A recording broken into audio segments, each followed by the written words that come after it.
Did you think that Somalians, Africans, and third world migrants are the only ones defrauding the American people?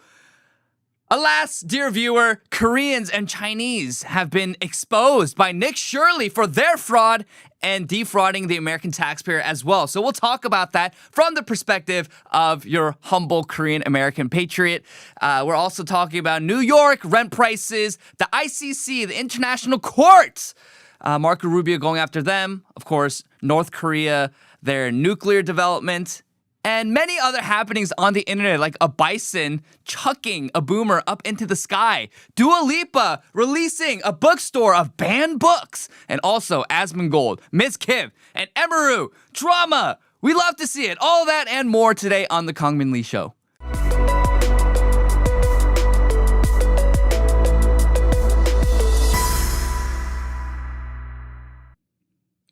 Hello, ladies and gentlemen. Welcome back to the Kangmin Lee Show, where we talk about all things restoring faith, identity, and civilization from east to west.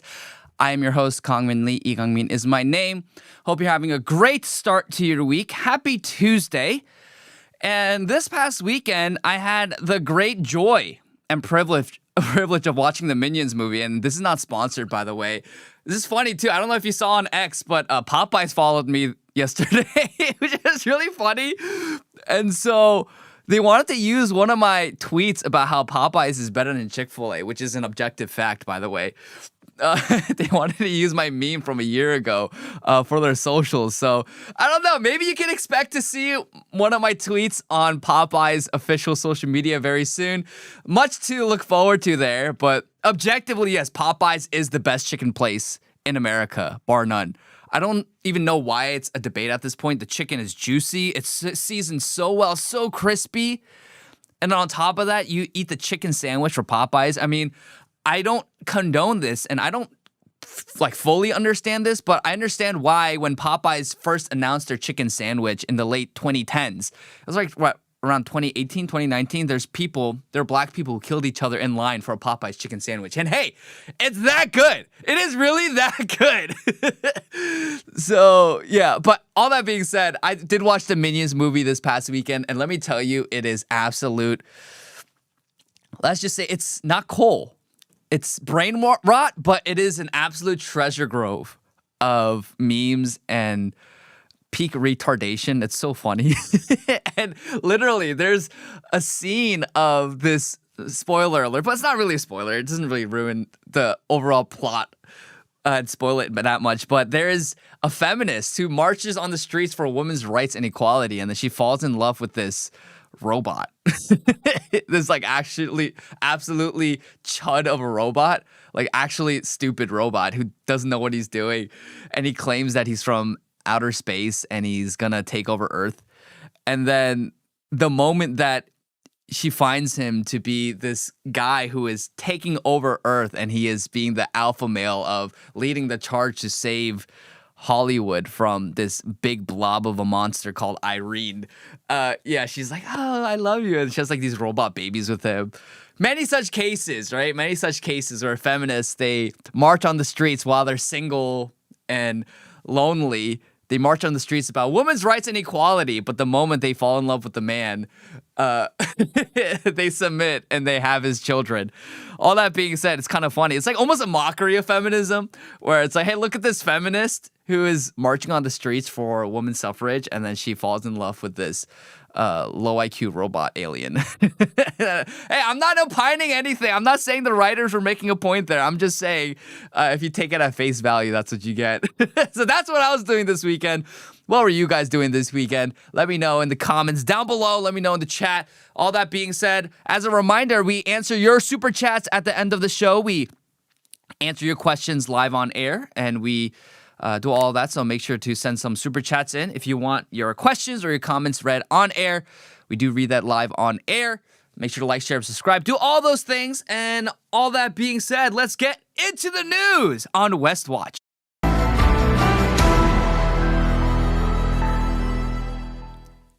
Huge bombshell story coming from Nick Shirley happened 3-4 days ago. And he released this video. So it's a 53-minute video. We're not going to react to the whole entire thing. But here's Nick Shirley saying, this is the full 53 minutes of my crew and I exposing New York fraud. We uncovered over $190 million in fraud as these fraudsters used the elderly and needy to commit fraud through adult and personal home care scams in NYC. Nick Shirley, you got to kind of work on your grammar and your sentence composition. Anyways, your tax dollars are paying for elderly Koreans and Chinese to play ping pong and do tai chi, while the fraudsters give money kickbacks to those who enroll. Like it and share this video. The fraud must stop. We all worked way too hard and pay too much in taxes for fraudsters to steal from our pockets. These fraudsters have been able to defraud American taxpayers for years without any pushback from the public, and politicians' time is up. Expose it all and end the fraud. So basically, what's like seriously, $190 million is a lot of money. And so what happens with these daycares, these elderly daycares, is that they inflate their patient numbers, but also they give kickbacks to those elderly quote-unquote patients for referrals. And so the more that they enroll and the more the people get, the more patients, quote-unquote, that they have in these daycares, they're able to enroll for more money and enlist for more money in Medicaid. Now, one thing you have to understand is that people always talk about the military-industrial complex and all the wasteful funding and the money that we spend in America. The federal budget, annual budget, it's in the billions and billions and tens and hundreds of billions. And yes, like I am against wasteful spending in the military and foreign excursions, foreign aid. But the reality is foreign aid and the military barely account, it doesn't even count for the majority of our federal budget. The majority of it is Social Security and healthcare. And so if you think about it, if you really want to cut wasteful spending, you should crack down 100% on Medicare and Medicaid fraud.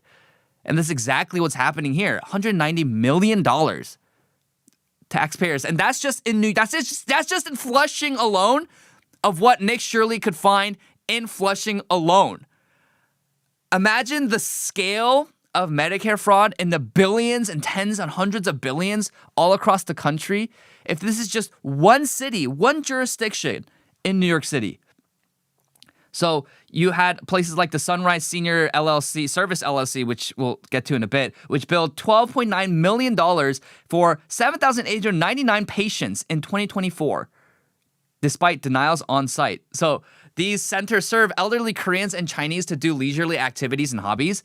And yeah, this is, it's bad. So let's just play a clip. Here's a clip, short clip of Nick Shirley at the Sunrise Senior Service LLC. And this is a Korean elderly daycare center. And he's trying to talk to him about the fraud. Because then we were doing like some numbers and it said you guys made like $12.9 million in 2024, and which is a lot of money. And then like $2.1 million for transportation in 2024. That's a lot of money. So like you guys billed $12.9 million. And then out of that $12 million, 10 was for adult daycare and 2 was for transportation. Yes. And so they're saying they're giving kickbacks. No, we don't. So where? Who told you that? Well, the other daycare, because they didn't want to give us kickbacks. Yeah, because we don't offer kickbacks. No kickbacks. No kickbacks. Do you think it's true that a lot of these daycares are like committing fraud? I heard some of the daycares are doing fraud, but we don't do fraud thing. On to daycare? Where'd I come from? Yes. Oh, I come from around here. Yes. We're just concerned about where our tax dollars are going. So, and how come you guys are the daycare that receives the most amount of money here in Flushing, Queens? We have a lot of members. How many members do you guys have? I don't have to tell you. Because here it says you guys have 7,899. Where did you get this information? Oh, it's actually from the public databases of CMS and HHS. Do I have to tell you the number? But this place doesn't look like it can hold 7,000 people. Can I have an ID or something? You're asking me some about... Well, this is public information because it's public tax dollars that you guys are receiving. I don't have to tell you, right? Yeah, but do you guys have 7,000 members, for instance? No, we don't have 7,000 members. Okay, well, that's what it says. You have 7,899 in 2024, and then, so that's not true. 7,000 members? Yeah. So are you guys overbilling then? Because you guys are getting paid per patient $1,600, and that's how you guys got $12.9 million in 2024. I don't know. Dude, that's crazy. That's a lot of money. But I don't remember. I don't remember all the numbers. But did you have 7,000? I think you remember. No, I don't. We don't have 7,000 members. So how come you guys billed for 7,000 people? Do then? I have to tell you? Well, you like $12.9 million on 7,000 patients, and you said there's not 7,000 patients. Are you committing fraud? Like, are these numbers wrong? Please, sir. $12.9 million? That's a lot of money. Leave. $12.9 million. All right, we will leave. You could have just answered the questions. Now, I said I don't want now to. People are going to be wondering if you committed fraud. I don't want to, but why you keep asking me? I said I don't want to tell you the information. Well, these are taxpayer dollars, so... So what? So I don't have to tell you the... We're sick of people defrauding our taxes. This guy received $12.9 million, and right here it says they had 7,899 patients. We then left, and the same guy came downstairs. And so you're going to see a lot of these videos. After watching this video, because I did watch the whole thing, you see a lot of also Chinese immigrants doing the same thing. But this is Nick Shirley on Fox News. Short clip on Fox News, him exposing what's going on. I go to this first location and they're like, well, we're losing all our clients because this daycare is offering kickbacks. And I said, well, was the fraud real? And they say, yes, the fraud is very much real. And so then I kept digging and I went to this next location. And at one location, they had 7,000 patients, more than 7,000 patients, and they were billing up to $12 million. And it's only one-story building. Wow. On the second floor of a building. I go to this first location and they're like, So that's a lot of money. $12.9 million is a lot of money. On top of the fact that in that small vicinity, you had over 7,000 patients. That doesn't make any sense. So here's a dude right here. Adult daycare payments. So Medicaid paid $44 million to Sunrise Senior Service LLC so far. $44 million. $12.9 million in 2024 alone. So this is a recent development, and the reality is, if low IQ migrants and low IQ immigrants are able to get away with defrauding the American taxpayer and defrauding the system and gaming the system, what makes you think that high IQ immigrants like Koreans and Chinese won't get away with it? Like, obviously, they'll figure it out.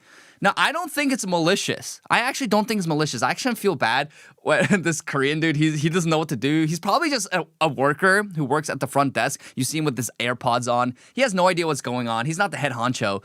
But he just knows, we get Medicaid payments and then I get paid for the work I do here. But obviously, he has his AirPods in. He's also just leisurely manning the front desk. And you see all the elderly Koreans there too. Like I feel for them. I look at them. I'm like, man, like those elderly Koreans. They remind me of the elderly Koreans in, my local church or any Korean church I go to. When I go to Korea, I see the elderly Koreans, or even my own grandparents. Kind of reminds me of them. So I'm like, there's a bit of connection that I have there, and I have this intrinsic, I guess, even empathy for the Koreans. There's this other clip where Nick Shirley was going to this Korean ajumma, this Korean lady, and kind of not harassing her, but just asking her questions. And then her son is like yelling at her, like, 빨리 들어와, like, come inside in this broken Korean. And she's like, oh, like, what's going on? Like, she's so confused. And so I don't think it's malicious.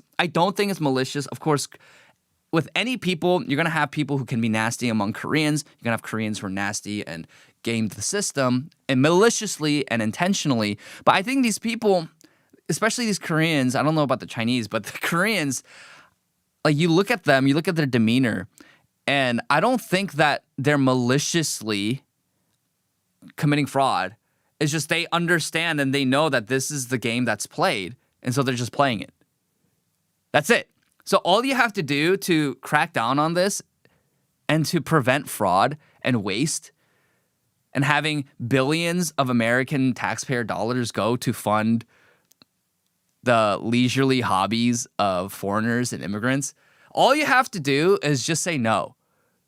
Like, you just have to have an investigation, and the government authorities, the local authorities, the civil magistrate has to come in and just say, no, we're putting an end to this. We're not going to fund this anymore. And you have to actually have proof, if you want Medicaid and Medicare payments, that you are doing actual medical treatments and you have actual patients. But these are not patients. In these adult daycares, in these elderly daycares, they're just going in, they're playing ping pong, they're playing Ghost Stop, they're playing, Korean board games and having a good time. And no one's against that. Like, no one is against that. But should American taxpayers be paying for this? And I would say no. And there's people saying, well, of all the things for American taxes to go into, like, I don't mind elderly Asian women and elderly Asian men having a good time. It's like, yes, in theory, sure, but they're making tens of millions. So they're enriching themselves off of the scam. And then I don't believe that hardworking Americans should subsidize immigrants and foreigners to have leisurely time. Like, that's not how this works. This is a completely broken system. And I say that as a Korean American. Like, I am thankful. I am thankful to Nick Shirley. Thank you, Nick Shirley, for exposing this fraud, because the actions of these Korean immigrants, of course, by extension, the Chinese and East Asian immigrants, but these Korean immigrants, it tarnishes the reputation of honest, hardworking Korean American immigrants who work and live with integrity and a moral code. It erodes trust even among the immigrants who are good in society. It just tarnishes our reputation and it makes us look terrible. These immigrants, these foreigners are exploiting the generosity of America and the American people and stealing Americans' hard-earned money. Even in this economy, you know how this economy is, and you know how the job market is terrible and it's disappearing as we speak. You're taking Americans' hard-earned money to fund your own leisurely activities. If it was the other way around, if you had a bunch of elderly Americans move to Korea and have young Koreans, their taxes to fund the activities of elderly Americans, that would be equally as bad. So how come we can't have the same standard for Americans? We cannot rob the youth to fund the elderly's leisurely activities. That is a suicidal mentality to have and is one of the most selfish things you can do. Where, yes, we respect and we honor our elders, but the thing is, the elderly, they've already lived their lives. It's incumbent on the elderly, if the youth is to respect and honor the elderly, it's also incumbent on the elderly to leave behind an inheritance and wisdom for the next generation. But right now, that's not what's happening. And we see this rift happening among the generations, but especially when you have foreign elderly come in and take and steal the money of hardworking young American patriots. That's unacceptable. That is not a system that is built on trust, integrity, and honesty. That's not how we can have a society. So we should end all fraud. End it all. Aggressively crack down on every single fraud scheme that leverages and games the system. Because we need, and especially crack down on all the foreigners who abuse the system. Where, again, I don't think it's malicious, but they know that they're able to get free money. So then they just, okay, well, we're going to apply for this. And then they get the free money.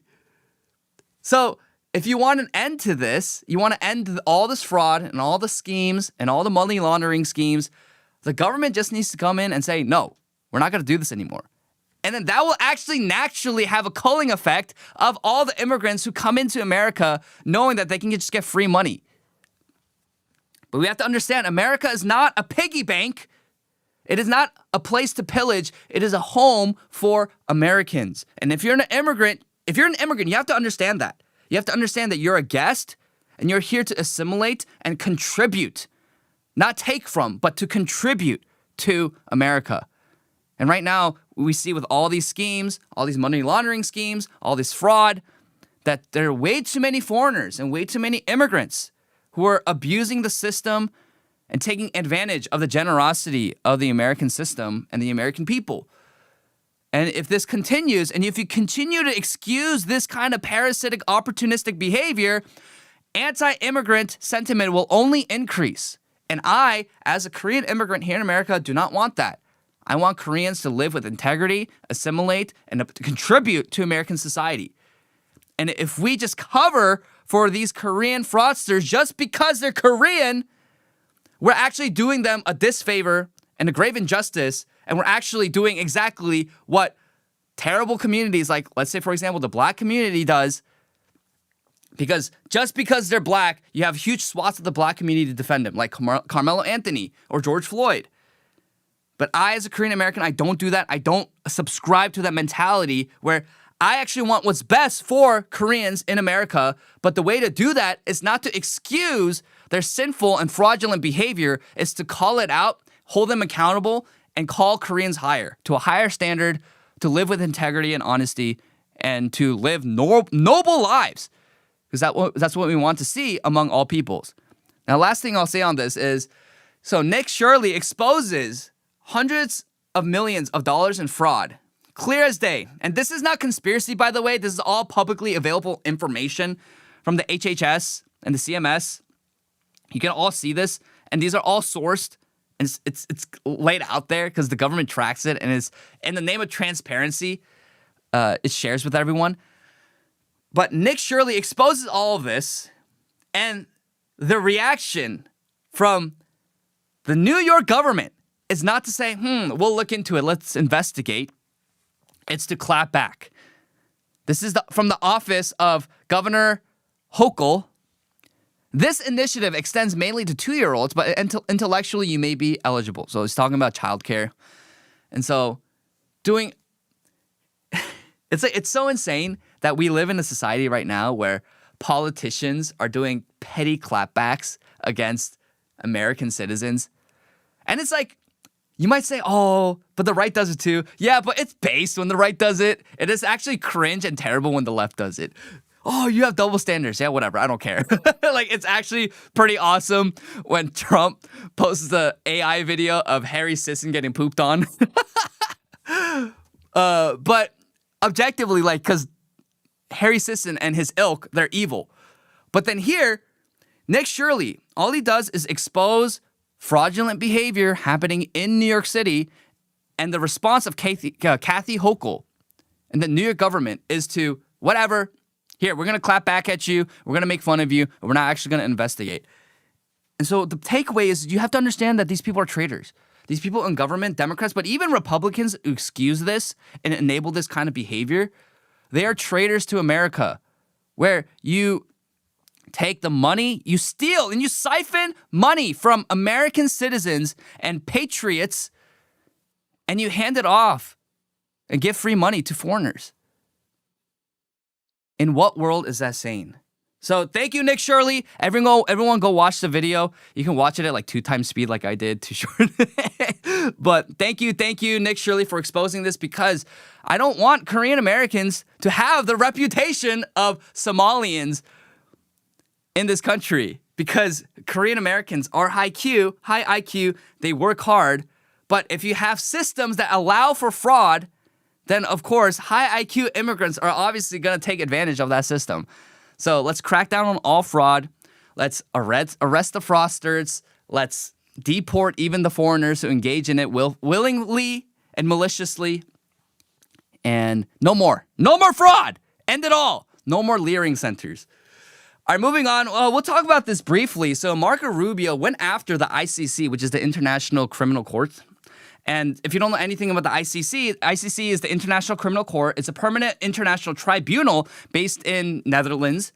And it was established by the 1998 Rome Statute, and it was obviously established fully in 2002. And it prosecutes individuals for the most serious crimes of international concern. So genocide, war crimes, crimes against humanity, crimes of aggression. And essentially what you have to understand about the ICC is just it's an unelected body. It's a body of unelected globalist bureaucrats who try to give credence to smaller countries who have no power and dominance on the world stage.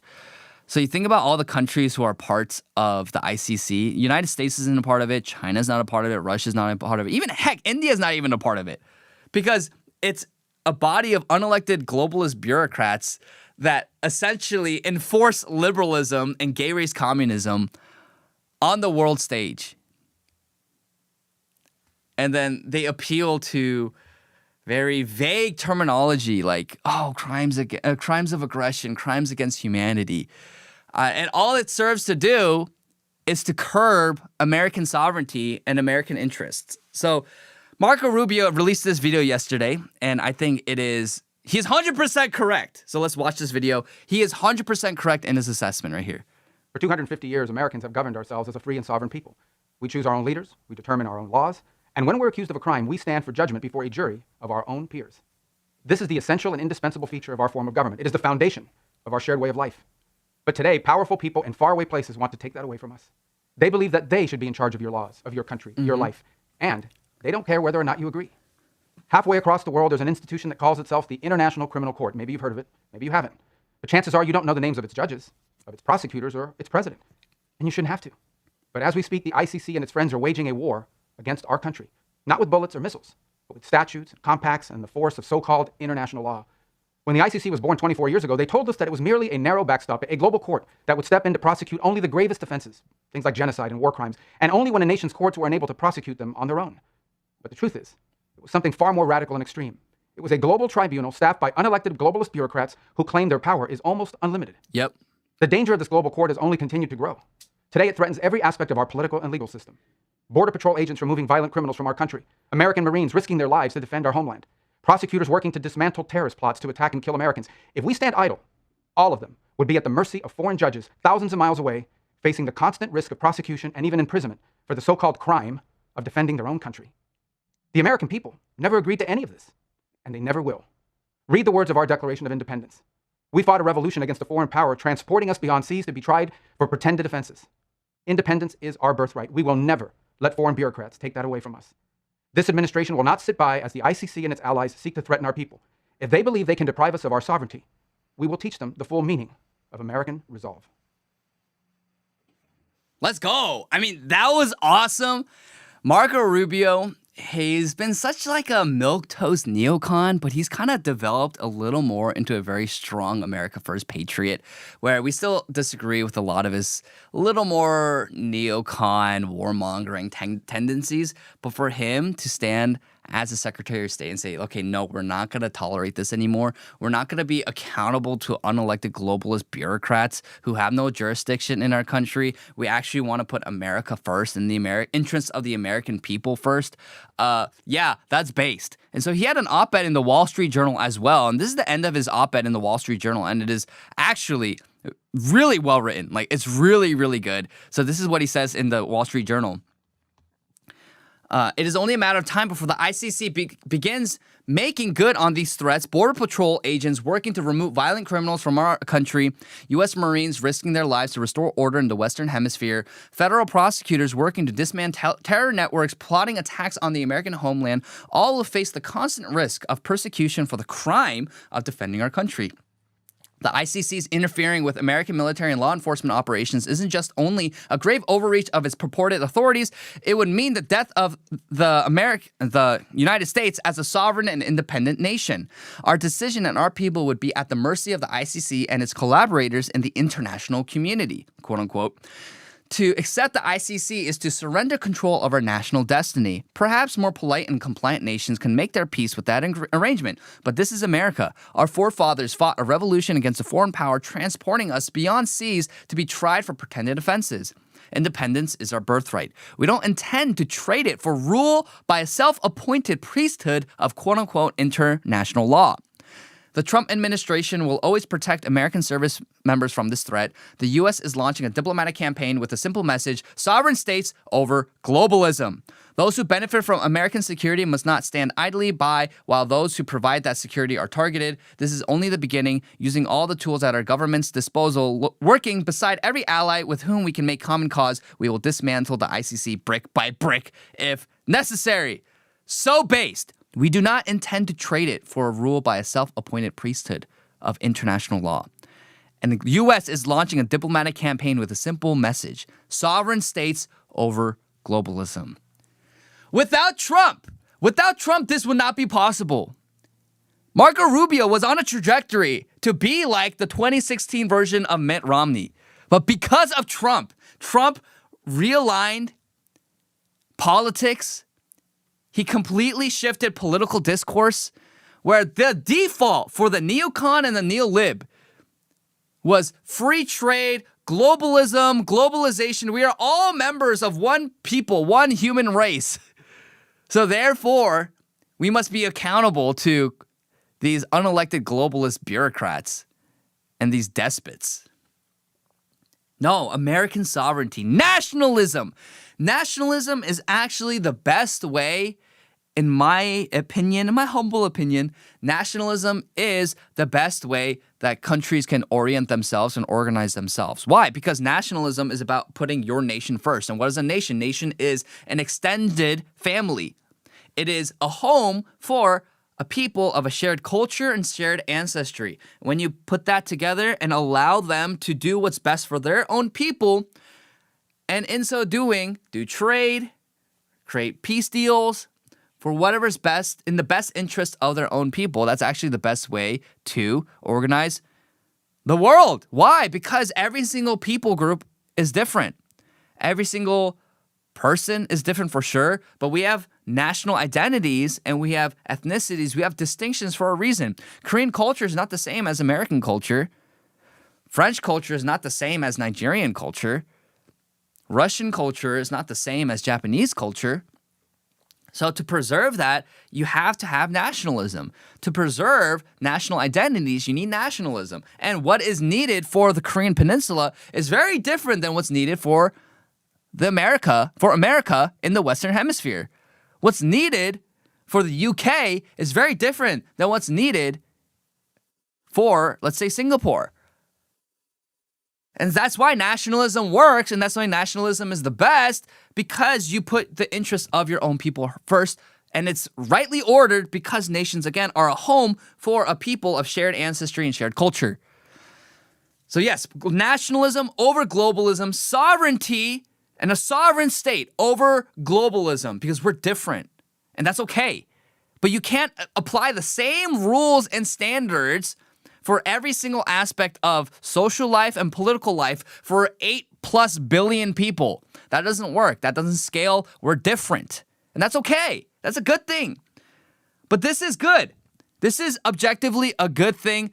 Props to Marco Rubio. People say, oh, but he's violating international law. Who cares? Like, international law and these unelected international governing bodies, it's all fake anyways.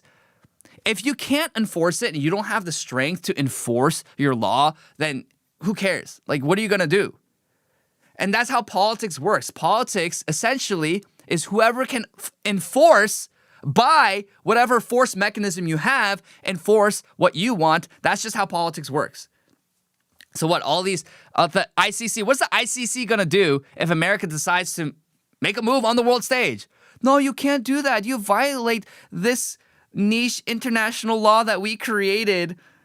Okay, who cares? There are terrorists trying to kill Americans. There's a foreign invasion happening on our own soil. Who cares? What are you going to do? They can't do anything because America has the strongest military in the world. And we're the richest country in the world. So what are they going to do? They literally have no resources. They don't have the military might. They don't have the force. They don't have the mechanism of force to enforce their international law. So it's like liberalism at its peak, where I told you to do something, so you have to do it, or else it's mean. That is literally, that is the baseline foundation of the credibility of these international bodies, like the International Criminal Court. That's all it is.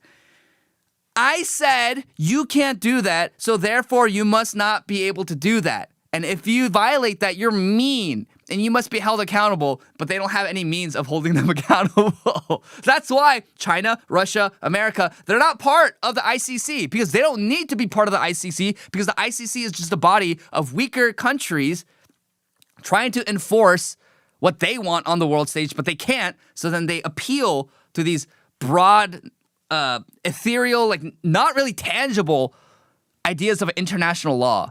And it's all really just globalist, gay race, communist nonsense at the end of the day.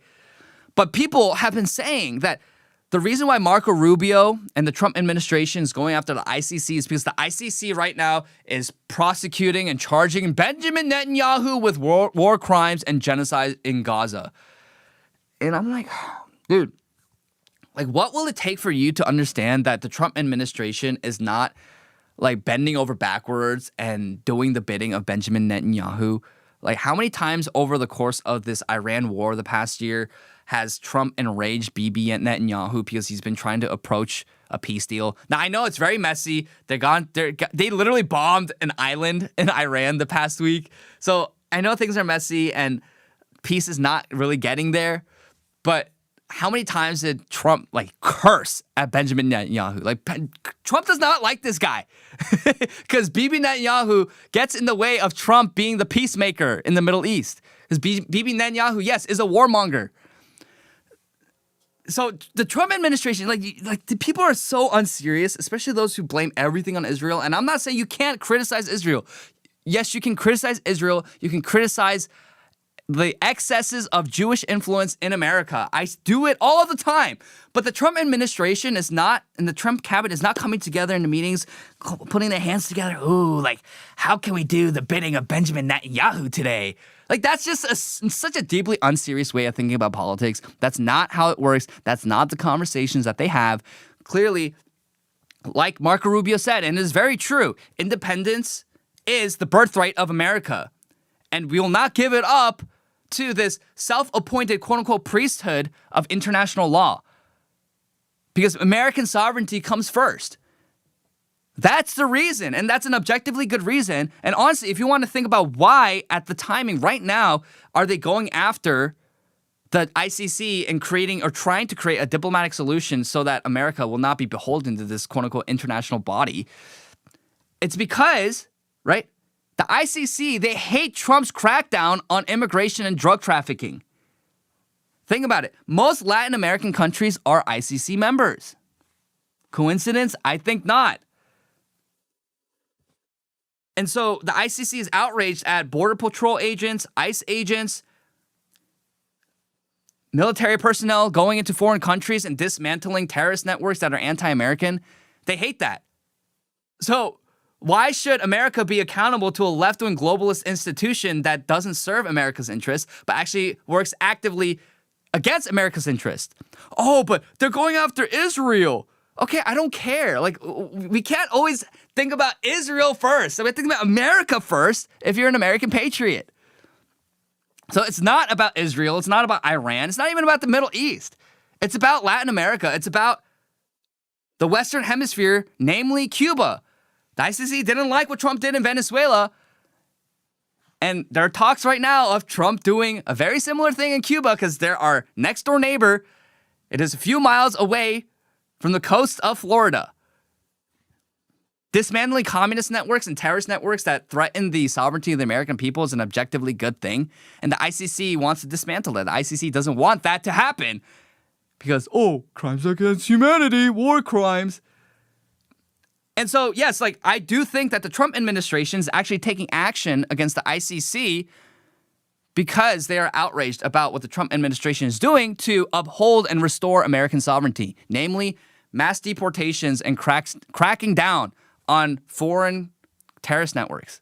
That's an objectively good thing. So it's not about Israel. It's not about, oh, we gotta just be nice, bro. Like, that's not how the world works. Restoring American sovereignty is key. And the number one thing that the Trump administration has to do, I always say this, is twofold. Crack down on leftist terrorist networks and mass deportations. That's all you have to do. That's literally all you have to do to restore American sovereignty. And that being said, we'll move on to our next segment with New York City. So New York City, you had that ad of Zoran Mamdani opening the fridge. Hello, we're going to freeze the rent this time. Good news, New Yorkers. But what's happening? Well, let's look at the New York City residential rental market report. This is from this past month in June of 2026. So if you go down, it's just a lot of gobbledygook. But right here in Manhattan, okay, the median Manhattan rent reached a new record of $5,295 per month. $5,295.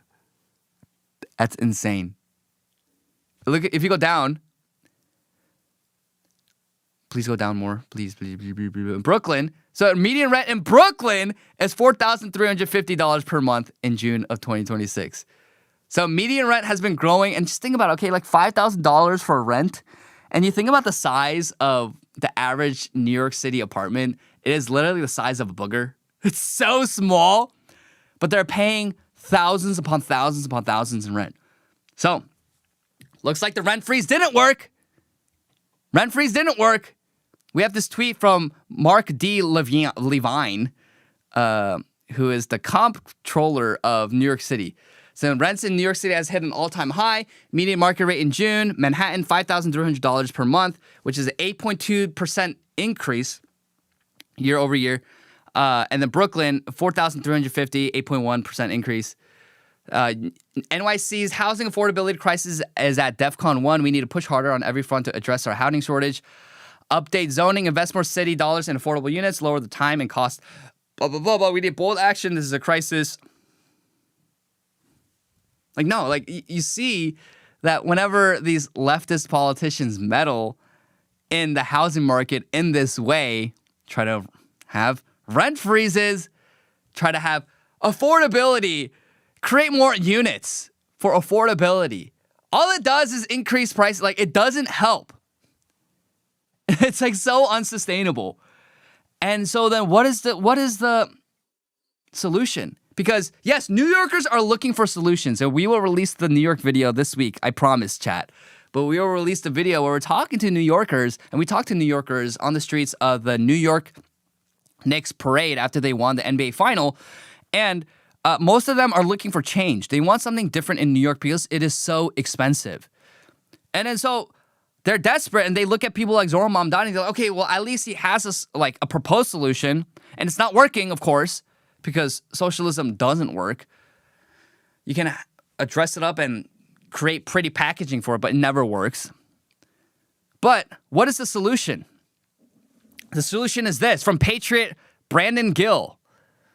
40% of New York NYC renters are foreign-born, and many are here illegally. Mass deportations fix that math fast. That's it.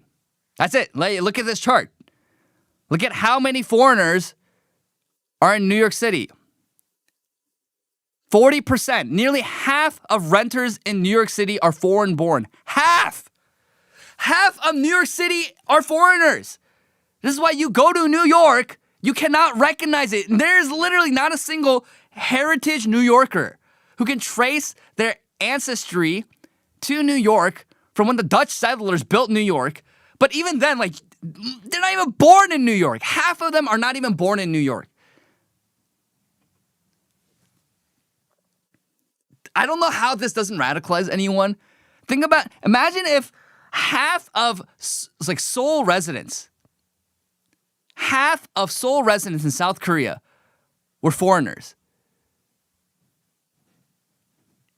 I mean, that'd be a revolution. How is there not a revolution at this point? And I'm not calling for a revolution, but what I am saying, it is insane how many foreigners occupy the biggest city in America.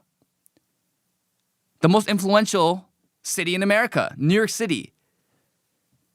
Concrete jungle, where dreams are made of. New York, New York, New York. Literally, people always say it's such a simplification to say mass deportation solves all issues. No, mass deportation solves literally almost all of our issues. Literally all of our issues that we have in America today. Whether it's the crime rate, whether it's the housing crisis, whether it's affordability, whether it's just standard of living, social cohesion, community gathering, charitable giving, every single social metric and societal metric will drastically improve. Even traffic jams, the fraud, our taxes, everything would drastically improve. Heck, even the potholes. How many potholes are there in all of our cities and all of our states and towns, man? All of these things can be drastically improved if America isn't focused on babysitting foreigners.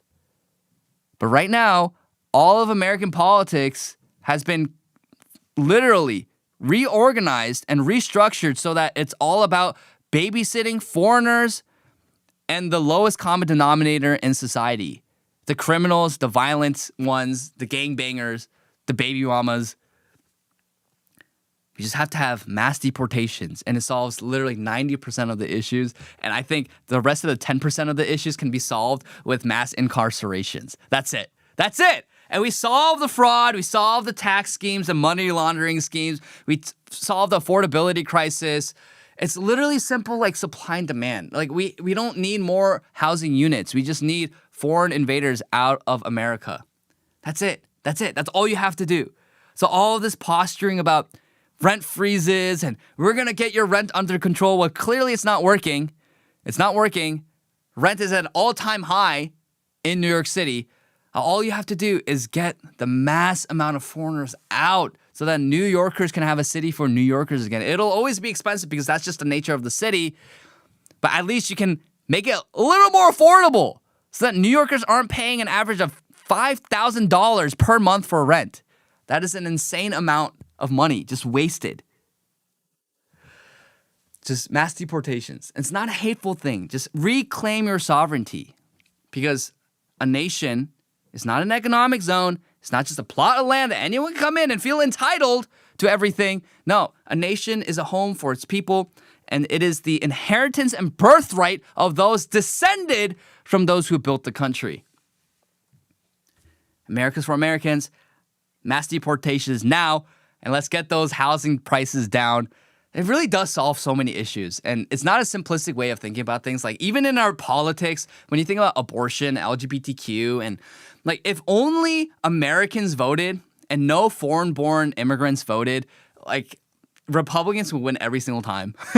So we would ban abortion easily. We would have banned all the trans nonsense. We would ban we could overturn Obergefell. We could have all great things in society again. As a Christian, even the things you want as a Christian, we can have a Christian nation again so easily. But we gotta first reclaim American sovereignty for Americans first and foremost. And the foreign invaders, they've overwhelmingly, no matter how much you try to appeal to immigrants and foreigners, they overwhelmingly vote left and Democrat. Because why? The Democrat Party promises them free stuff, and they do give them free stuff. So yeah, the average voter is going to vote for free stuff. That's just how they work, which is why, again, democracy doesn't work. A lot of people aren't ready for that conversation. But yeah, voting is not a right. It is a privilege, and it is a responsibility. So if you don't know what you're doing, you shouldn't vote. And foreigners should not vote.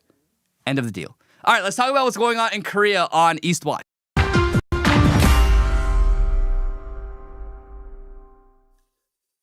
Okay, so there's always a certain amount of controversy and outrage in Korea, but I do want to talk about what's going on in North Korea. So this happened. This was reported by Reuters recently that Chinese President Xi Jinping reaffirmed that China's close relationship with North Korea will remain unchanged despite global developments. In letters exchanged with Kim Jong-un, both leaders praised growing ties, with Kim calling the relationship a new strategic level. Yeah, I mean, ties between China and North Korea are not severing anytime soon. We all know this, but this is something like people need to be reminded of, because they think that North Korea is just like a paper tiger. It's not. Why? Because it has the backing of the second most powerful country in the world, China, and their ties are growing even stronger. And on top of that, they have a nuclear mutual defense pact and an arms deal with the third most strongest country in the world, which is Russia. And so North Korea is not a paper tiger. It used to be, not anymore. They're developing. And we see this. This happened, North Korea announced this past week, that they announced plans to expand its nuclear forces. North Korean leader Kim Jong-un announced the modernization of combat systems, expansion of nuclear forces, modernization of military bases, enhancement of the main intelligence directorate's capabilities, and acceleration of the construction of modern naval bases. Kim stated that the security of North Korea and true peace can only be guaranteed by building a powerful army capable of confronting all threats. And this is possible because, again, they have the backing of Russia and China. So, yes, they're expanding their nuclear forces. They're modernizing their military and their combat systems. It's not a paper tiger anymore. They have nukes. South Korea does not have nukes. And so what's the takeaway from this? The takeaway is that North Korea is not stopping anytime soon. Denuclearization is not on the table, and America needs to understand that. South Korea needs to understand that. And so the next step has to be to acknowledge North Korea as a sovereign state. Because why? Because they're not going to slow down anytime soon. They're drastically increasing their economic development. Yes, still, most of North Korea is starving. And only Pyongyang is developed. I get that. But still, they are at a place where they are rapidly developing. Kim Jong-un is investing tons of money that they're getting, again, from their nuclear arms deal with Russia and the resources from China. reinvesting that into cities all across North Korea for their industrialization and development. And while we have like upwards of 20 million North Koreans starving in North Korea, yes, like that number can drastically decrease in the coming decade. You have to understand, like North Koreans are still Koreans. So you think about the miracle on the Han River in South Korea, where South Korea went from having a GDP per capita of less than $100 per person to like now what the GDP per capita in Korea is like 30,000 US dollars or something. Yeah, and literally in 2 generations, South Korea became an economic powerhouse. Yeah, like you understand, like North Koreans are also still Koreans. So yes, while they're malnourished and they're captured by retardation, the retardation that is communism, yeah, they still have the intellect and the capability. I'm half North Korean. You have to understand that. A lot of people in Korea, South Korea, have North Korean ancestry. So it's not like they're different people. We're still the same people. And so the same capability and the intellect and the rigor and the resilience that South Koreans had to build South Korea from one of the poorest countries in Asia to now one of the richest and most influential in the world. Yeah, North Koreans had that same capability. It's just they were stifled and put down by the Kim regime and, again, the retardation that is communism. But you have to understand that they're not paper tiger anymore. They are growing and they will continue to grow.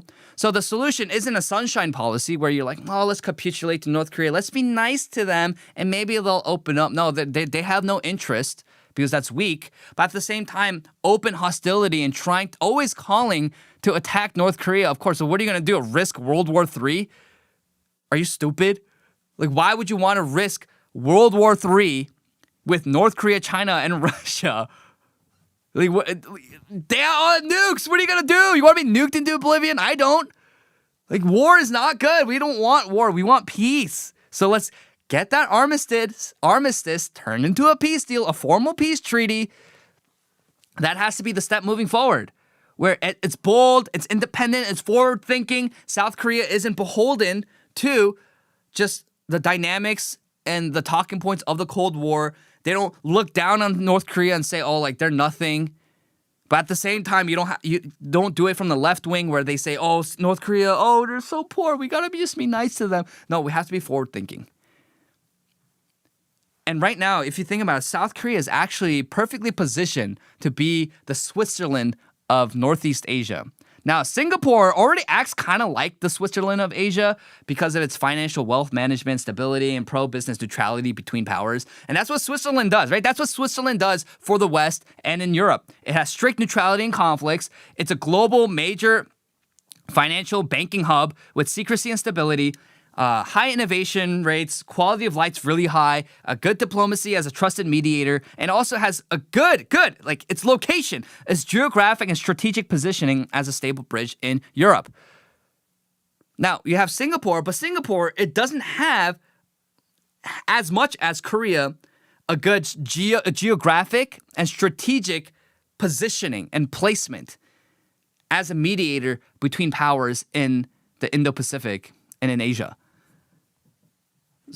But what can Korea do? Like, Korea can literally serve as the mediator, as the Switzerland of Asia between many powers because of its positioning. And while its positioning has made it the target of many powers in the past, namely China, Manchuria, Mongolia, and then Japan, always trying to invade Korea because it's like right there in the middle.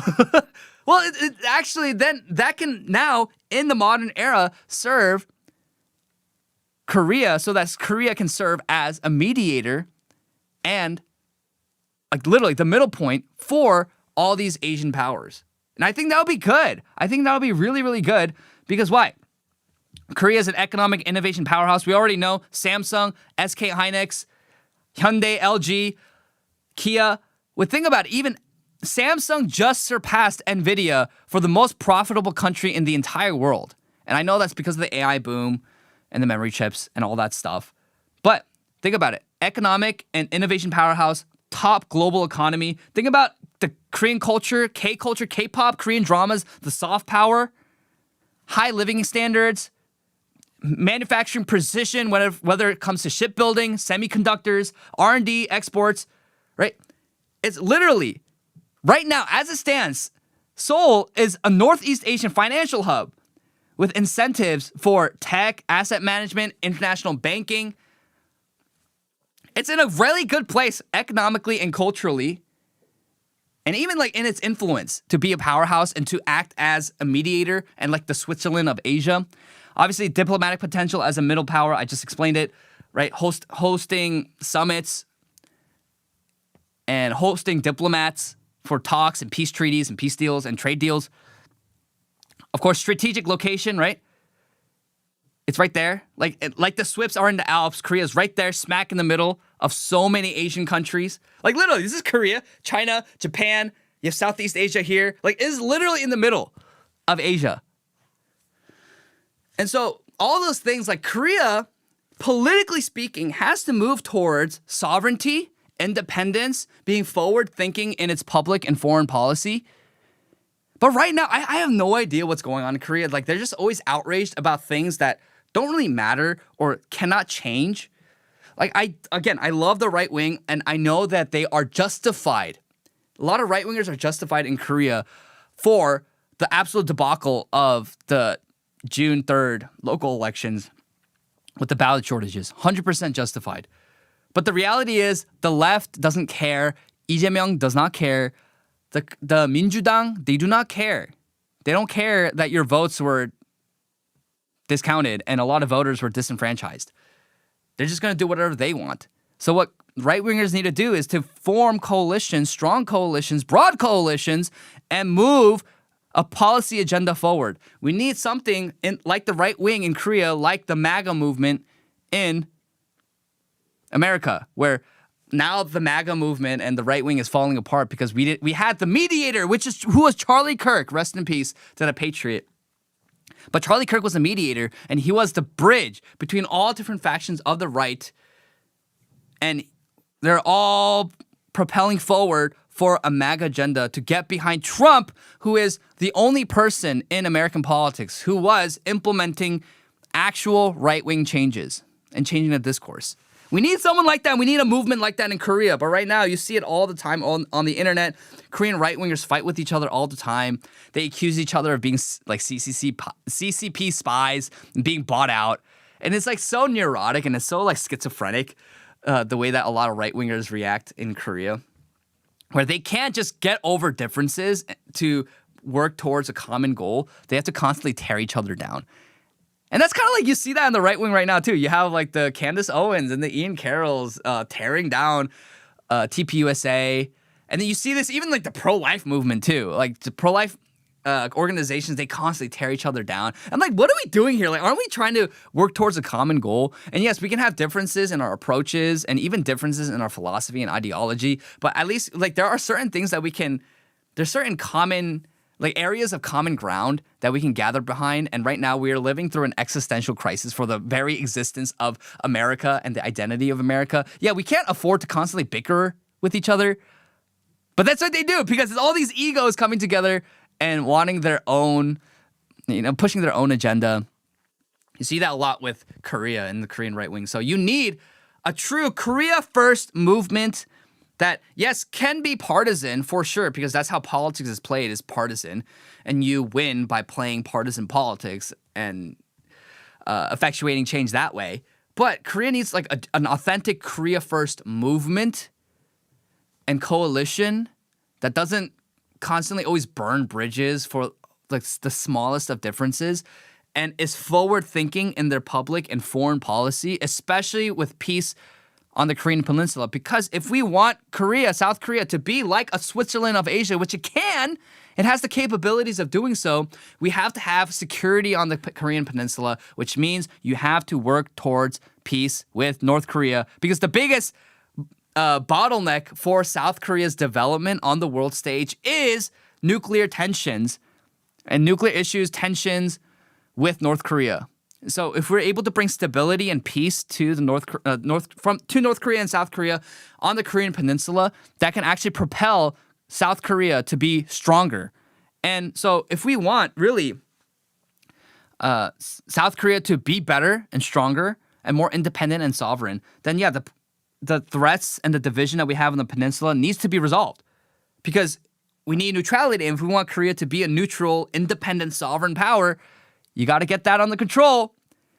Because right now, South Korea relies too heavily on the U.S. alliance for defense.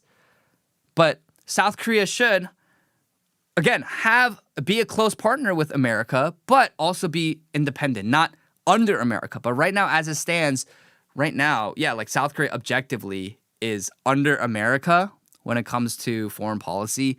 And South Korea should move away from that and forward to be independent of America, but also have a strategic alliance with America. So, yeah, without major de-escalation or reunification on the Korean peninsula, I do not see Korea becoming like a Switzerland of Asia. But it can. And I think that's what Koreans need to be talking about a little more. Unfortunately, they're not, which is kind of sad. But we can hope and pray, and we can talk about it on the show. But that's the proper way. I hope you, viewer, understand. Like, this is the proper way of thinking about North Korea. And we don't want tensions to rise. We want peace. And let's move towards peace because we like peace. Blessed are the peacemakers. Am I right? All right, let's talk about what's happening in the culture on media.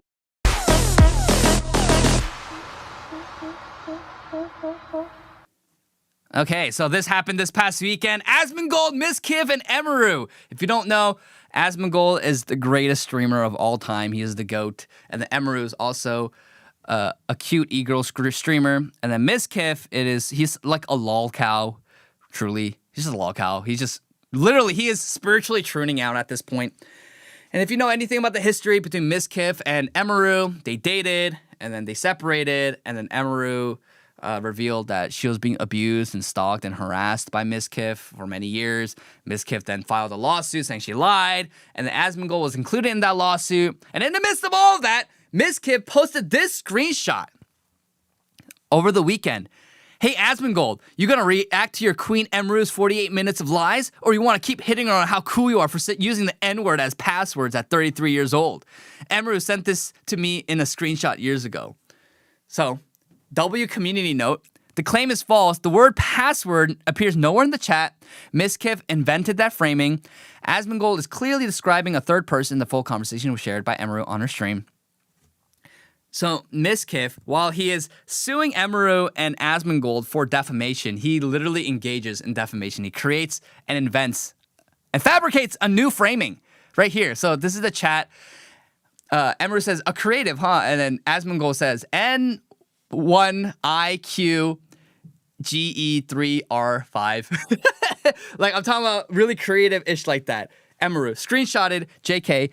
Asmongold, at a certain point, he wasn't even the word anymore, lol. Everyone knows I said it, don't worry. Even have videos of me saying it, really, lol. Yeah, like I super bad stuff online and no one cares. But Pokimane is a racist for her clips, but you don't even try to act perfect, I guess, Emiru says. And Asmongold says, yeah, that's why people hate her, not because of the words, it's the fakeness 100%. I feel like Miz is pretty much over the cancel stuff, but it's always going to be there. You can't joke around with it like I knew he would because of OTK. And OTK is the company that Asmongold founded with a bunch of other streamers. Now, yeah, I mean, obviously right there, Emiru says screenshotted JK, and then Mizkif got the screenshot. Apparently, Emiru sent it to him, but I doubt it because he has a history of stalking her, and he was very obsessive over her, which I wouldn't be surprised if he like went into a computer and then screenshotted it and sent it to himself to use potentially as blackmail against her or Asmongold. That being said, here's the full context. Right here, he's talking about, it's talking about a chatter, okay? Asmongold says, is it worse than my chat though? Emiru says, yes, because it's slow and the same three schizos can make new accounts in 10 seconds. Wait, what the F? Emiru says, there's this one guy who's making new accounts and numbering them each time. He got up to like 45. Asmongold, do you remember Hades from Train's chat? And Emiru says, it was like Rasticus 44, Rasticus 45. No, I don't. I never watched Train. And Asmongold, he was the most legendary retard. He would come into Train's chat and spam the N-word, and he would keep coming up with these crazy combination of words and numbers to make the N-word. And I swear to God, it was 2 years of this ish nonstop. And then he gave an example. He gave an example of a troll who went into Train's chat. So Trainwreck, who is a streamer, he went into Train's chat to create new combinations of ways he can use the N-word. That's it. That was the context. So it wasn't about Asmongold creating passwords with the N-word in it, which, again, if that was the context, who cares? It's 2026. We really don't care anymore.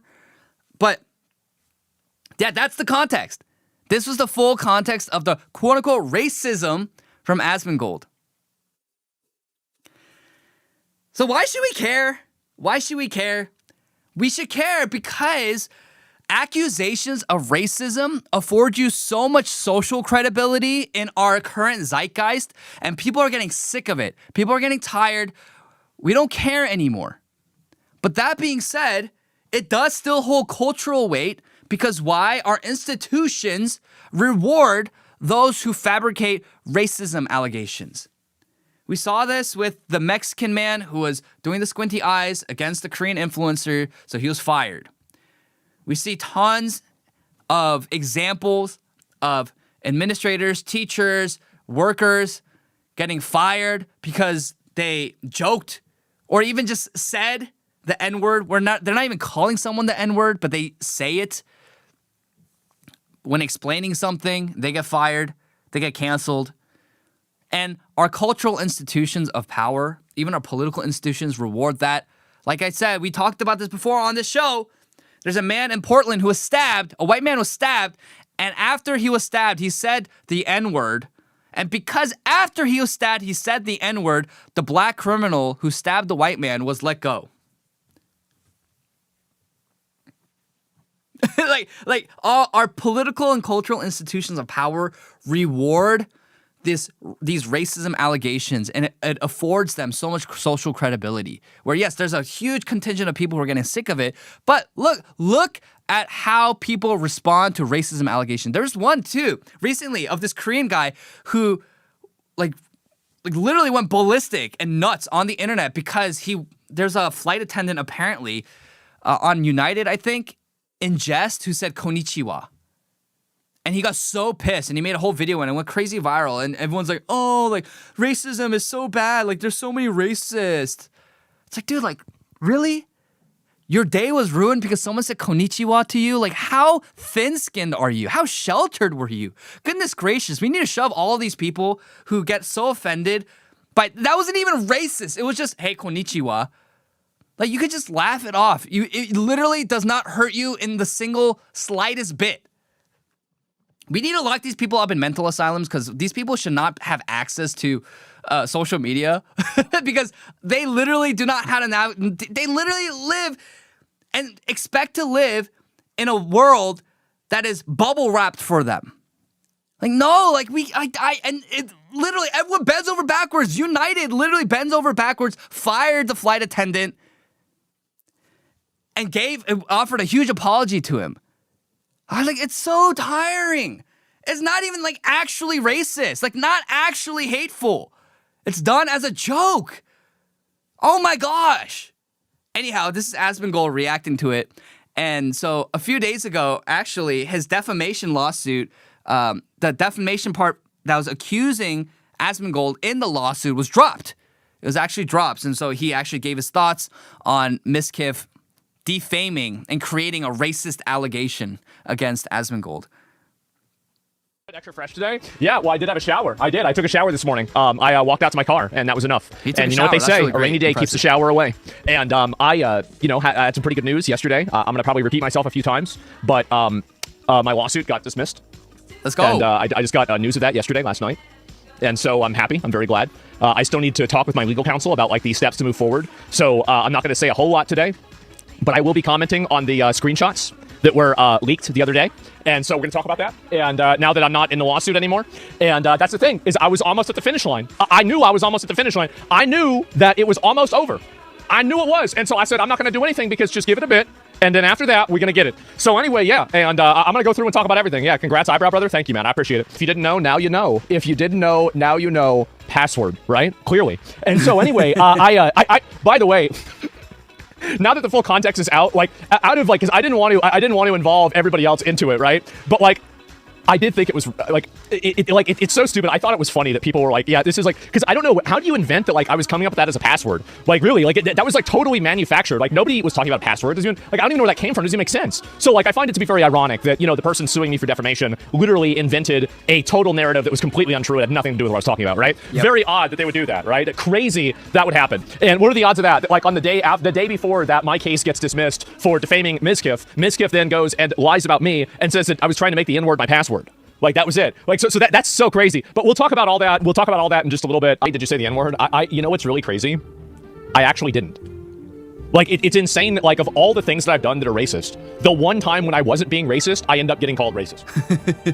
This is the one time I wasn't being racist, and they're saying that I'm racist. So, yeah, I mean, what are the odds? Like, bad luck, huh? How about that? No way. Did you say the N-word? You know what's really crazy? I actually didn't. Like, it's insane that, like, of all the things that I've done that are racist, the one time when I wasn't being racist, I end up getting called racist. Yeah. Yep. This is the one time I wasn't being racist, and they're saying that I'm racist. So, yeah, I mean, what are the odds? Like, bad luck, huh? How about that? Yeah, so basically, I feel that. I feel you, Asmongold. I feel you, Zach, because that's the same thing that happened to me, where the entirety of Indonesia and Southeast Asia came after me, because the one time I was very mild and I said, hey, you shouldn't eat rice with your hands, use chopsticks or spoons. Like, millions of Indonesians came after me and were so outraged. And I'm like, what? Like, I've said things that could arguably be misconstrued as racist. But the one time where I say something so mild, hey, actually, all Asians don't eat rice with their hands. Like, Koreans, Japanese, and Chinese typically use chopsticks or spoons. It's mostly Southeast Asians who use their hands to eat rice. It's like an objective fact. And I'm like, yeah, just don't eat rice with your hands. You should use utensils. It's like not even like slightly hateful or racist in any way. And then it's just the internet lost their mind and all of Southeast Asia came after me. And I'm like, bro, like, what? So I feel you, Asmongold, where it's like you say something that can be misconstrued as racist and you don't get as much backlash as when you say something that isn't racist at all. It's completely fabricated to be racist. People make it up and self-victimize. And then like that, people get more outraged over that. That's the society we live in right now. It is so unserious. Now, he's true. And so before if you can play this clip, producer E, not this clip, but the clip that I'm responding to. So Asmongold right here, he says that he finds it crazy that those who hate farm him are objectively more hateful than he is, which is true. Well, watch this clip. Now saying it, and both of these people, like, you're going and trying to have the high ground, and there's not a single one of you saying that. That's crazy. He hate farms other people's drama, but now he does this. This is the way it is, man. Like, and like, whenever people hate farm me, which they do, they hate farm me a lot. Like, it happens. Like, I don't DMCA or shut down anybody. Like, even like Noah made that video about me. I was like, well, you know, at least he's taking what I said. You know, he's addressing it, right? I mean, yeah, I let people have other opinions, right? That's the way it is. So, what if if you're actually racist and misogynist, like everybody says? Well, that's what's crazy is that everybody that tries to enable the groups of people that say negative things about me are the ones that are the bad actors. Like, I'm actually the one that never did anything wrong. I'm the only person, like. I feel like I'm the only person really that did nothing wrong. I'm probably the most moral and the least racist person. At least. There's a clip of Pokimane saying it. Yeah, and the ones who lodge accusations the loudest typically have the most skeletons in their closet. It is obviously tried and true, proven time and time again. For example, you had Jason the Ween right there and Pokimane. But here's a clip. Here's a clip of Pokimane. We know how liberal and insufferable Pokimane is and how much she virtue signals about how much of a good person she is, how everyone else is racist and misogynistic and hateful and bigoted. But this is her 7-8 years ago. Nigga, you ain't funny. That's not true. Maybe you're just boring as fuck and lame as hell. Cause only lame niggas say that shit. Oh my god. Yes. So these people, they do whatever is culturally convenient for them and expedient for them. They have no convictions. But yeah, we miss the old Pokimane, like people say. Like, I miss the old Kanye. Yeah, we miss the old Pokimane. This is the same thing. Every single person who cries and weeps and freaks out about the N-word has said the N-word. There's a clip of Cinna, too, who's another streamer, who was commenting because her whole chat was saying, oh, did you see the Mizkif Discord leaks about Asmongold and saying the N-word? And Cinna's like, going a very roundabout way of like, yeah, like it's bad, but it's like, okay, Senna, you also said it on stream. Every single person who virtue signals about racism and the N-word has said it live on stream. I don't think there's a single clip of Asmongold saying the N-word live on stream.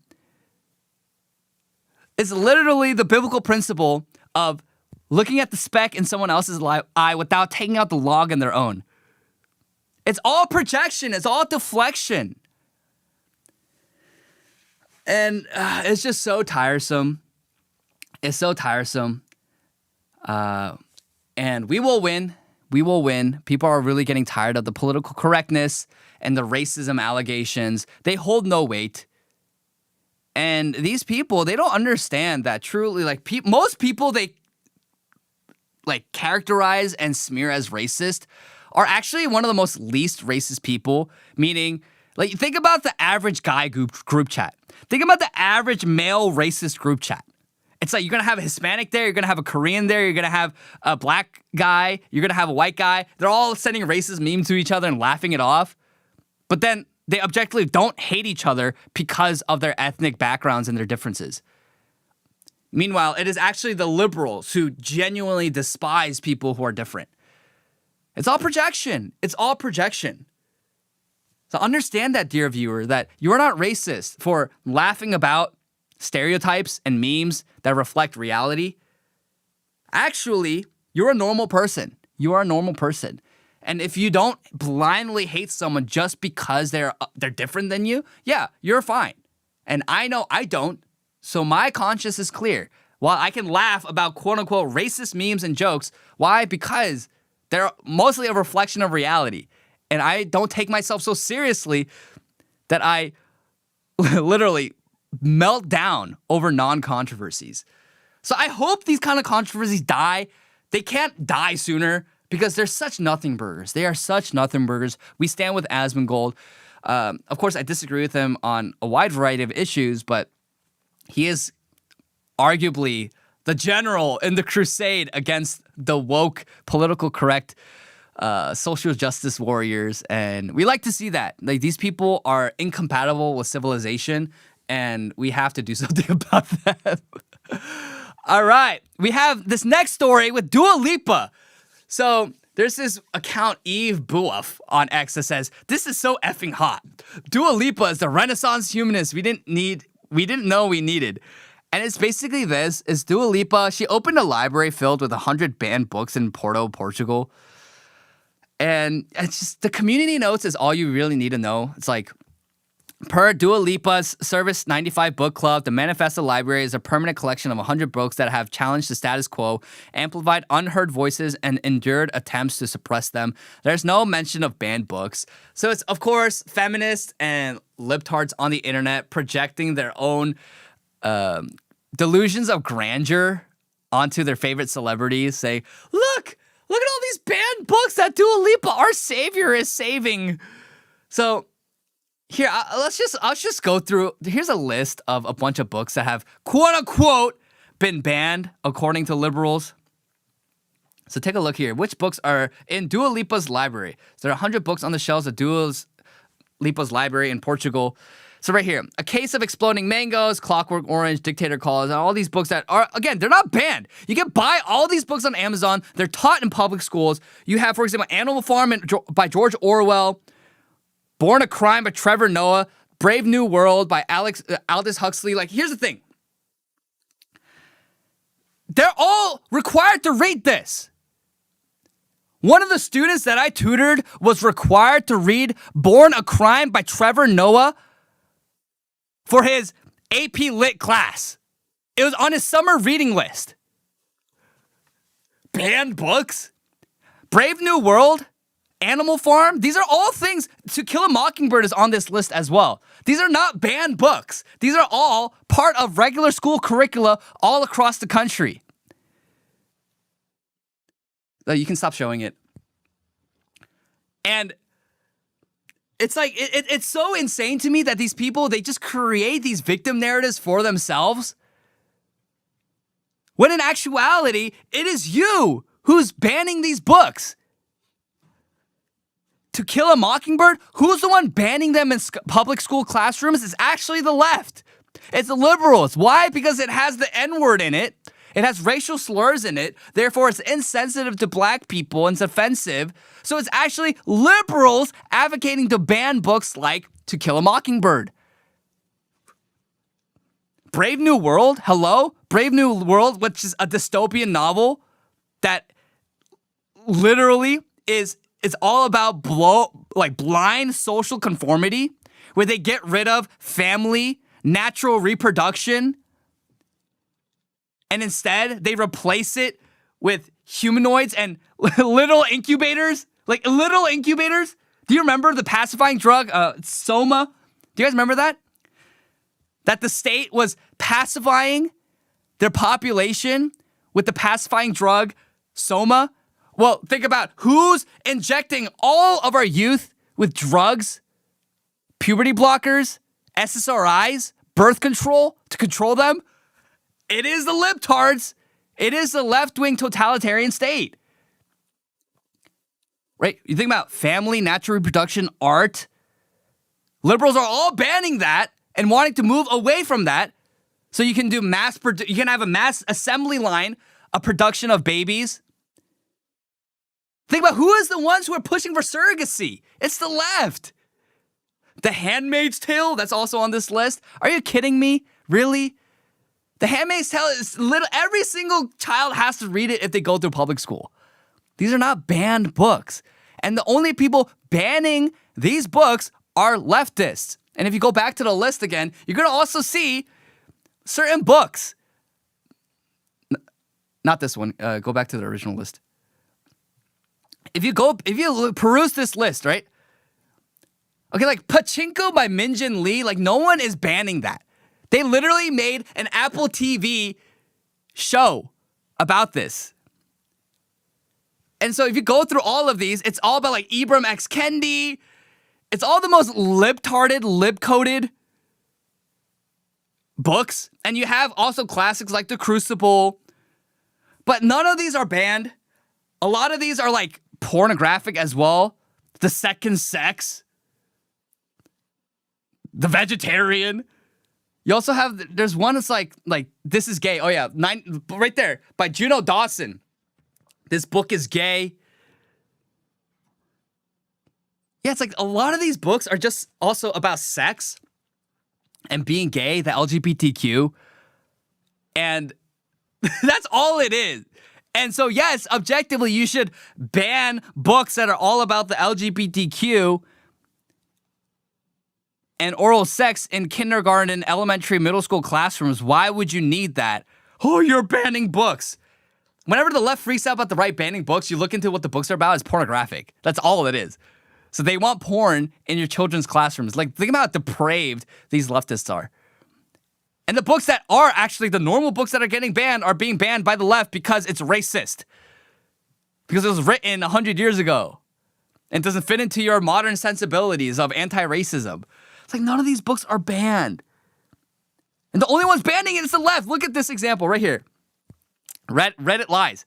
Dropping this again to remind people that literally 0 lib books are banned. Right here. Someone posts, anyone have a PDF of Camp of the Saints? In the subreddit, r/banned books. And look, his question, anyone have a PDF of Camp of the Saints? Sorry, this post has been removed by the moderators of banned books. You can't make this up. You cannot make this up. Where in the subreddit where you're supposed to talk about, oh, look at these banned books. We should be able to read and talk about whatever books we want to. Free expression, free speech, right? Oh, does anyone have a PDF or a copy of Camp of the Saints? Banned.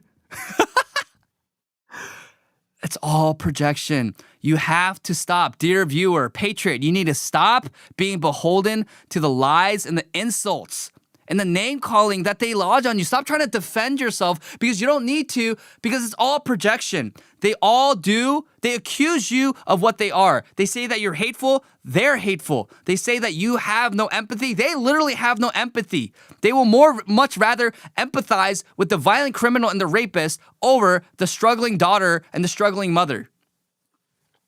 they are the ones banning regular books if it doesn't fit into their narrative. So stop buying into their framework, stop apologizing, stop trying to defend yourself because there's no need to. Like look at this. Even like, did you guys see Hunger Games too? Hunger Games is on this list of being banned. Really? Hunger Games, which had multiple films made about it. You can purchase it for $10, $9.44, paperback on Amazon, bestseller, 106,000 reviews. It's a banned book. They don't want you to read The Hunger Games. And it's the most astroturfed book series of all time. Through the movies and the literature and the publications and the advertising and the marketing. Yeah, it's all performative. Like, women are just so performative. We love women. We do. But they're just so performative. Like, what are we doing here? Like, they're not banned. None of these books are banned. Oh, it's so frustrating. And they just get away with this. They get away with lying. Oh, look, Dua Lipa created a banned book library. All these banned books. You go to Barnes & Noble. You see those pictures, right? Of Barnes & Noble. You go to Barnes & Noble and it's like, like they have a section of banned books. And it's like, Barnes & Noble is selling books that are banned? Then it's not banned. It's not banned. So you don't have to pull it up. It's okay. You don't have to pull it up. But it's like, dude, like, what are we doing? It's so performative. None of the books that they claim are banned, which means it's legally or officially forbidden by authorities from being read or distributed. None of them are banned. Meanwhile, Camp of the Saints, which is a dystopian novel about when your country is completely overrun by foreign invaders, yeah, that's banned. Right-wing literature, that's banned. The Bible, that's banned. Think about it. Just Texas now introducing Bible reading into schools, which was part of regular American curricula for centuries. People are like, no, ban it, ban it, ban it. It is libtards who want to ban classic literature and good works of literature and instead replace it with gay race communism, replace it with liberalism, replace it with feminism, replace it with degeneracy galore and LGBTQ nonsense. So don't adopt their framing, endlessly mock these people. Because you have to understand how high the stakes are, because whoever controls education controls the future. Public consensus is not organic, it's created. And it's created through education and information infrastructure. So whoever controls education and information controls the future. So we have to endlessly mock and really fight against these performative, excuse my French, but yeah, performative retards who constantly talk about they're trying to ban books because the right wing and the right wingers are against free speech. No, you are. You are against free speech and the free marketplace of ideas. You killed and celebrated a man who was competing and duking it out in the free marketplace of ideas. So we can't have a free marketplace of ideas with these kind of people who constantly lie, cheat, and steal and kill. We have to endlessly, in whatever form possible, like defeat our enemies. Because these people are existential enemies to you, to me, to our families, to our nation. Last thing we'll talk about is that this story went crazy viral over the weekend. In Yellowstone, there's a bison that chucked a boomer into the air. So watch this. He was seriously injured after that. But can we get a freeze frame? Can we get a freeze frame of him in the air? Can you pull it up? Like right there. Boom. Like, I know it might not be tasteful to laugh about it, but he's okay. He's okay now. He's in good conditions. He's stable. So, but like, dude, like, man, imagine me flinged up in the air. Like, thank God he didn't land straight on his head and broke his neck. Like, that would have been really, really bad. But yeah, like, he got swung into the air by this bison in Yellowstone. Yeah, like, that's scary. That's freaking scary, okay? So, Remember when all the women were like, oh yeah, I'd rather pick a bear over a man? Like, I want to put every single woman in that situation in front of a bison. And let's ask every single woman who said that they'd rather pick the bear over the man.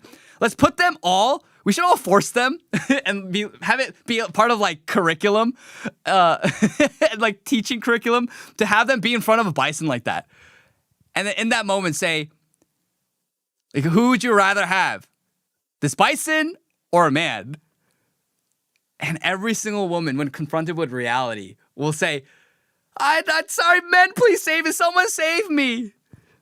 I think that's the biggest antidote to feminism and male hatred online. It's just, you just got to give women a dose of reality. All these feminists and these liberals, just give them a dose of reality and they'll just become right-wing. But that being said, this Yellowstone visitor, he was flung into the air. It was horrifying. But he's a grandfather. He's a patriot. He's a community organizer. Well, not organizer in the leftist sense, but he's part of his community and he contributes a lot. He's identified as a grandfather who immediately laughed it off. What a patriot. So we have this article from the New York Post that talks about it. So the grandfather ID'd as Yellowstone visitor flung into the air by bison as extent of his injuries revealed. Before we pull these up, we need these ads gone. So here's the patriot right here. His name is Carl Isa McDaniel. He suffered multiple bones in his terrifying encounter with a testosterone-fueled bull bison in Yellowstone National Park. If you can move up. And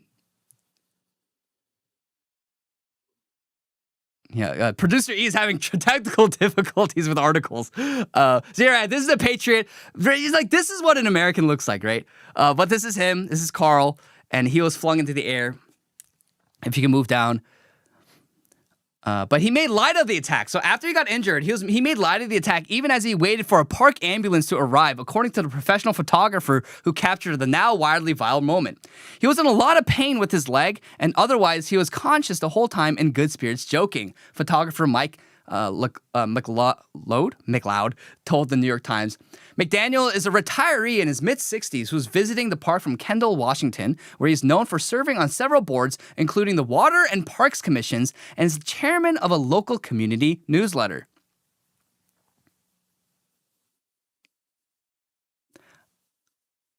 Neither he nor his grandson did anything to provoke the animal and were simply in the wrong place at the wrong time, according to the photographer who's based in Bozeman, Montana. Before the bison's viral encounter with McDaniel, the animal likely hopped on testosterone as mating season begins and had already menaced several groups of visitors, including a small group of teenage boys who quickly scattered when the bison charged. After scaring off the teens, the bison took a moment to rest in the dirt near a picnic table just off a campground road that was still covered in dinner leftovers. And then, of course, we saw the bison charge at him. So this is a fun moment. We like to see it. The bison, it's not fun in that, the bison went after and attacked the grandfather. But it's a fun moment because, we know that he's okay. He was injured, but he's stable, and he's recovering right now. But is Carl not the quintessential American patriot? Is he not the quintessential American man? Where you get flung into the air by this behemoth, this beast. And after getting injured, his reaction is not to whine, to scream, to complain, to cry, but to still laugh it off. There's a lot of people these days who ask, who's American? Who's an American? Carl is an American. That's what it looks like. Strength. Not taking yourselves too seriously, laughing it off, resilience, good spirits, high spirits, a person who runs a community newsletter and serves on the board of the Water and Parks Commission who cares about nature and cares about his country. That's a patriot. There's a lot of people responding to that. I say it's patriot, patriot, patriot. Because that's a patriot. That's what an American looks like. We love to see it. So there's a lot of funny memes that came out as a result of this. We have this guy, Buffalo Ron. He's a farmer, a part-time farmer, and a part-time American bison sock maker. But he's like, I will not be taking any more questions. What happened happened. We had the Bison being interviewed. And they also have this other one from the Tampa Bay Buccaneers, which people say it's insensitive, but again, he's okay now, so it's fine. And Carl's the one who laughed it off. Watch this.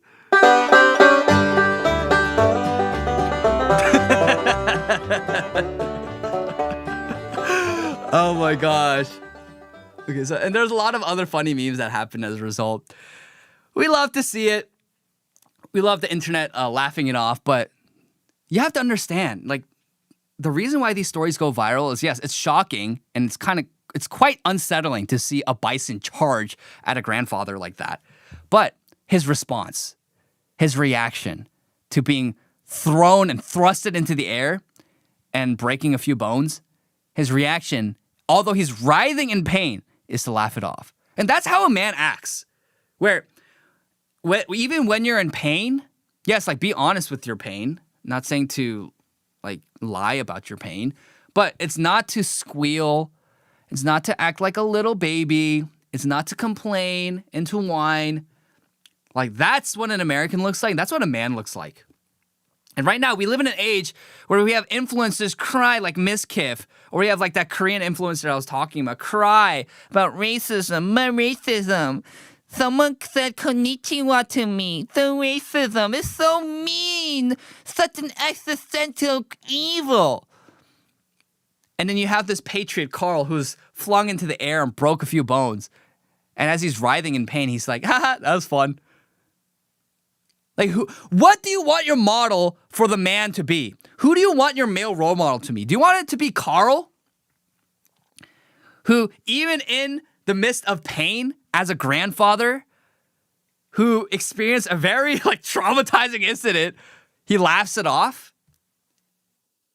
and doesn't create chaos or concern and anxiety for the people around him, versus influencers who, he said a mean word. So mean. Who do you want your role model to be? This is why we have to uplift stories like this. Not just because it's fun, not just because of the memes, but we see good, healthy male role models to embody and to emulate. That's what we want. That's what we want for men to be. Men to be strong, men to be courageous, and men to be able to control their emotion and to express their pain in a way that doesn't put down other people and cause anxiety in other people. Because what men need to do is, in the midst of anxiety and chaos and fear and hysteria, a good man comes in and creates peace and creates security. That's what a man does. Learn, dear viewer, from Carl. Dear American patriot. We love to see it. All right, that does it for our news segments. We're going to go into our Q&A segments now. So make sure to like, share, and subscribe. Hit the notification bell. We are taking your super chats. So anything you want to say or you want to be read live on air, any questions, send in a super chat. And we also answer your questions on Instagram and on X. So whenever we post that story or post that tweet asking for your questions, make sure to hand in your questions on X and on Instagram. That being said, let's get to our first question. Our first question comes from Gem24Hours on Instagram. Any advice to say to young people who want to be outspoken like you? My biggest this might be hypocritical from me where, yeah, I'm not the youngest guy. I'm still in my 20s. And I am the cutoff year for a Zoomer, so I'm technically a Zoomer. But I am getting into my 30s very soon. So I'm not super young anymore. But one thing I wish I did when I was younger and I started to speak out on these issues was to be a little more informed. And so my advice to people who are young and want to be outspoken is to know what you're talking about before you talk about it. And with youngsters, which is, again, is a good trait. There's a lot of passion, a lot of zeal, a lot of desire, especially among Zoomers. There's a desire, a fervor to make change and do something about the injustices and the problems they see in society. That's a good and healthy desire. But you have to know what you're talking about. So it's very important to, like the Bible says, to be slow to speak and quick to listen. Because you don't want to be a detriment to the cause if you're caught not knowing something. So constantly learn, read a lot, listen a lot to a lot of wise people, listen to the counsel of older, wiser people who are more well-read, learn, study, go to school. College is not a scam if you go to the right place and you get the right degree. Learn philosophy, theology, history, watch videos, do research. There's no shortage of information now, especially with AI and all of the access that we have to information these days digitally. Learn. Be slow to speak, quick to listen. And of course, on things that are of essential matters, like definitely like the family, marriage between one man and one woman. But even those essential convictions that you have on things that are super important, like be rooted with a good, solid theological, but also philosophical and anthropological framework so that you can explain why, for example, marriage is only between one man and one woman, not only from the religious and ontological arguments, but also from like a pragmatic viewpoint that appeals to natural law, that appeals to, just fundamental philosophical frameworks that are sound and good.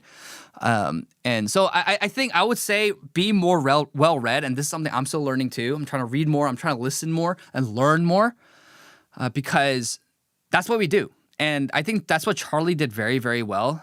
I would just say emulate Charlie Kirk. He was a patriot. So Charlie was always learning. While he did his activism and his political activism, he didn't shy away from the essentials. He was always learning. He was taking classes, he was reading, he was talking.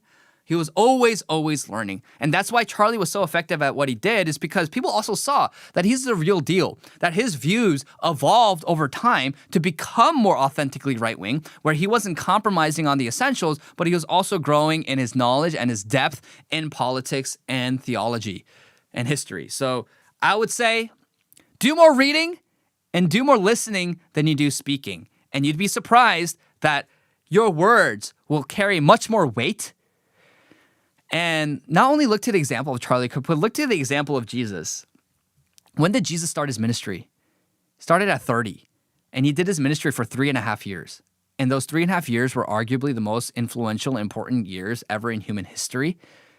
But the God-man himself spent 30 years in preparation. So there's nothing wrong, dear viewer, there's nothing wrong, young patriot, with taking time to learn and to grow in the season of preparation. It's actually good so that you have a solid foundation. Like having a solid foundation to stand on so that you can work and you can, do activism and march on the streets and fight in the public square. That's all good, but you have to do so from a place of grounding and have a strong foundation, first and foremost in Christ, but also in your community, in your identity, and in your beliefs. So do so. If Jesus, started his ministry at 30, what makes us think that we can just, at 16, 17, 18, we know everything and we should be able to say everything whenever we want. So patience. Learn to learn before you speak. And that's my advice because, again, I think about even great examples like Clarence Thomas. Clarence Thomas, he speaks a few words, but he's so powerful. He's the best justice on the Supreme Court. May the words that you speak be impactful and meaningful and intentional.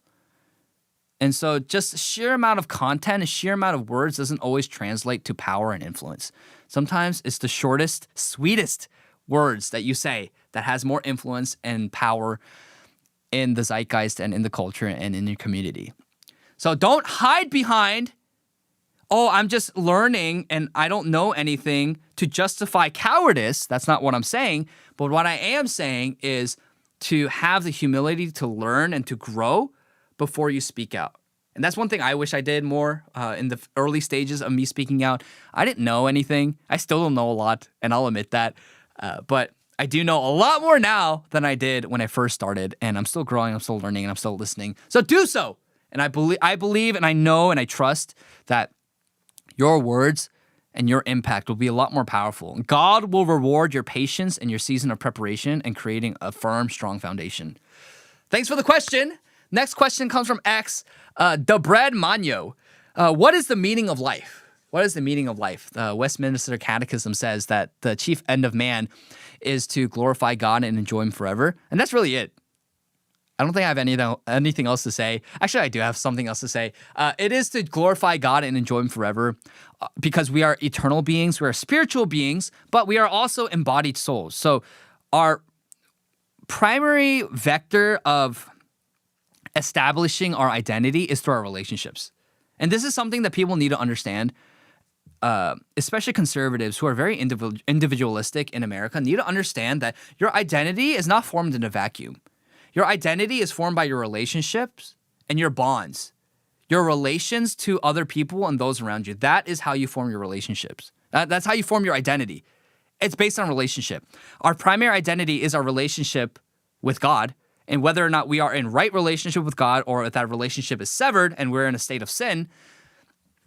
And then also our primary identity is in Christ, but then like our other main form of identity, which we derive our identity, is our ancestry. It's our family, right? So that's why in the past people always said, oh, I am blank, son of blank. Hello, my name is blank, daughter of blank. Yeah, everyone understood this until recently because everyone's been so co-opted by liberalism and individualism. But yes, like that's our primary form of identity aside from our religious and spiritual identity in Christ. It is our ancestry. It's our familial identity. So you are defined by your relationship to your mother and your father, to your brothers and your sisters, your cousins, to your community, to your church, to your school, to your upbringing, to your town, to your nation. That forms your identity. So the meaning of life, right? The chief end of man is to glorify God and enjoy him forever. But the expression of that is through relationship. It's through relationship. What does Jesus say that the most important commandments are? It's to love the Lord your God with all your heart, soul, and mind, and then love your neighbor as yourself. And every single all the laws, the spirit of the law, of all the laws in the Old Testament, all the commandments of God throughout Scripture, it can be encapsulated and summarized, distilled into those two commandments, loving God and loving people.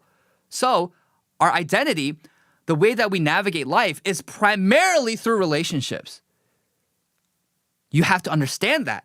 And that's why the most miserable people and the most lonely people are the most disconnected people, where even if you don't have material goods, even if you don't have wealth and abundance, even if you don't have all the accolades under your belt, you didn't go to the best college, you don't work for the best corporation, you don't have the nicest house, you don't have the nicest car, think about who in the world are the happiest. It's those who have a good relationship with their family, their community, and ultimately with their God. That's what we need to pursue. And so even when you think about politics, like all of politics should be oriented towards the eternal good and helping people find Christ, but also stay rooted and have really good, healthy relationships with their family and community. Like that's the end goal of politics, is it not? Because that's literally what gives us meaning, because that's what defines us. You cannot create an identity apart from your relationships with other people. You can't. Like, who am I? I'm Kangmin Lee because my dad's a Lee. And then my parents named me Kangmin. I'm a nameless chud without my parents.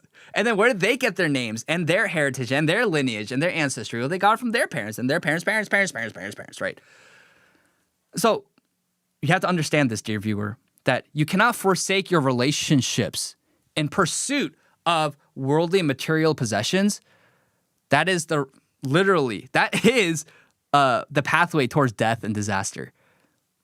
So the whole nomadic lifestyle we live, and then even right now, the whole like move out of the house and move far away from your family and make a life for yourself, like that's actually unhealthy and unbiblical and not good for you.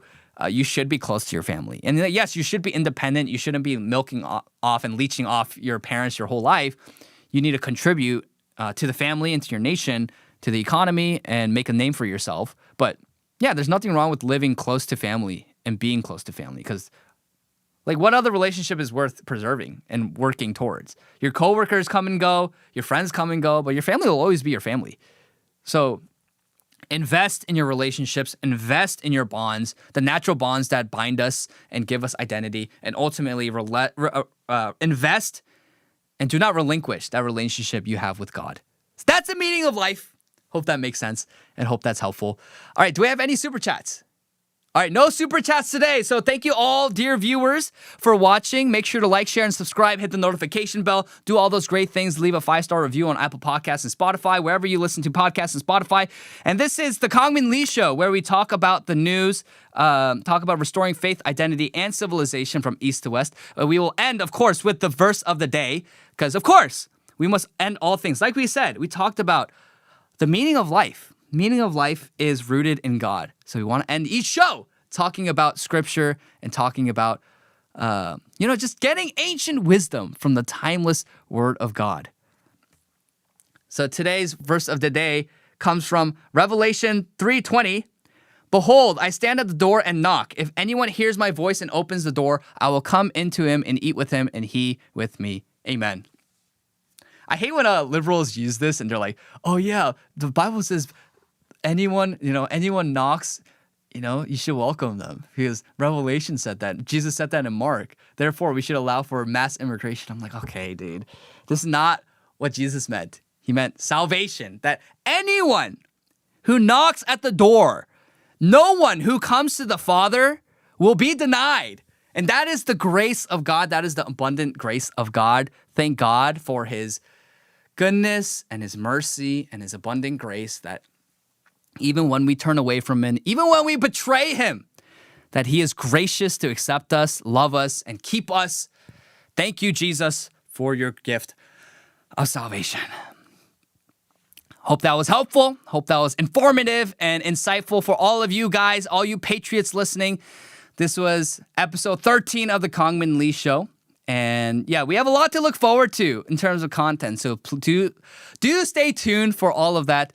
We are working through technical difficulties and hiccups that we have because of forces that we cannot name or we shall not name, and things that are just impeding us from growing and doing great things. But we will still press on for the cause of Christ and to save civilization. I'm your host, Kongmin Lee, and until next time, peace out, God bless, stay frosty, and I'll see you back here on Thursday at 11 a.m. Eastern. See you guys.